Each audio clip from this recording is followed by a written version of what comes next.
The stats are out and Aussies are the world's biggest gamblers, and it seems the problem is only getting worse. Since the late 90s, Australia has led the world in problem gambling, and it's a title many are desperate to lose. These gambling figures are amazing, as in amazingly bad. There are literally hundreds of thousands of Australians today who are suffering deeply because of gambling addiction. On average, Aussies bet $1,600 per capita each year. That puts us in first place, well ahead of Singapore, the US and Finland. Each year we gamble around $20 billion, with poker machines accounting for up to 80% of all problem gambling. Despite this, there's concern state governments are keen to greenlight more poker machines in a bid to raise revenue. State governments between them are the number one jackpot junkies. They rake in something like $4 billion a year in gambling taxes. They are hooked on the revenue. The average problem gambler loses around 21 grand each year, and this number's increasing, despite fewer Australians taking a punt. Sports betting has been increasing the last few years, so 14% alone last year. But the thing we are most concerned about is that a big proportion of that revenue comes from problem gamblers. If estimates that the actions of one problem gambler affects up to 10 other people are correct, as many as 5 million Aussies are impacted by gambling each year. In a sign of the times, online gambling apps are also a concern, as they simulate gambling and often see users spending real money to purchase in-game currency. These games using virtual money have generally no age restrictions, can be used to almost groom kids to become problem gamblers of the future.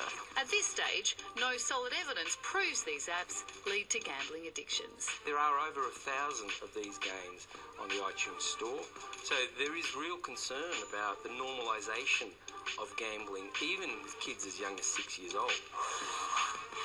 We're joined now by Julia, who battled a gambling addiction for more than a decade. Julia, thank you very much for your time. How did you end up in this situation? Quite easily, really.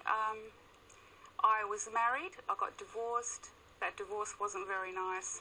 I was used to having family around me, and the children weren't around every second weekend. I used to get dressed up and feel like I was going out and go to the pokies because it was safe. They were everywhere. And, yeah. Julia, do you know or have any idea how much you would have lost over that time?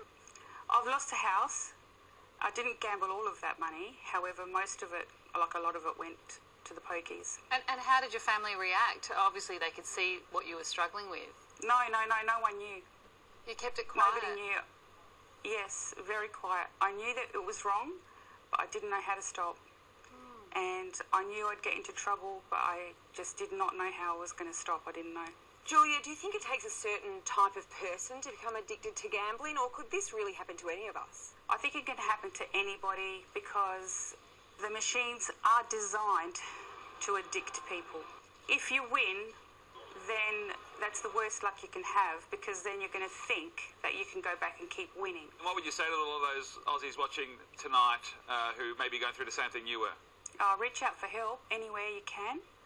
Understand that you're not stupid, you're not an idiot, you're not a loser. It's just that you've unfortunately gone into the pokies and put some money in there, maybe won some money, and you've been addicted. Julia, I reckon yours is a really important story. Thank you so much for sharing it with us tonight. Thank you. It's so important to hear stories like that, and me naively, I don't even understand the pokies. I've never sat at one of them, so I can't figure out the addiction. Like, what is it about? The appeal of it. Yeah. I mean, I get hooked on Candy Crush. I can see how that. But I think that's the problem. That's the same thing. You know, the number of times that Ollie says to me, "Can I have some money so I can buy stars to do whatever in this game that I've downloaded in for free?" And I guess that's what they're worried about, is starting with games like that. And kids starting like that is dangerous. I reckon it would be exactly the same way that people get addicted to social media. Like, our smartphones, and we're constantly looking at it. It's just releasing dopamine, and we just get hooked on it. So we're kind of trapped. It's true. Which raises a policy question about what government does about it, and we've seen they've tried, and nothing came of it. So Can you go to commercial break? I really want to tweet. Hurry up, please. Is that all you'll be doing, Peter? I should point out, actually, before I give you your release, Peter, we did contact the Australian Leisure and Hospitality Group, TATS and Tabcorp today, but they all refused to speak to us. And if you or someone you know is battling a gambling addiction and you want to speak to someone, there are a number of groups around that can help. We've posted all the details on the Sites We Like page on our website.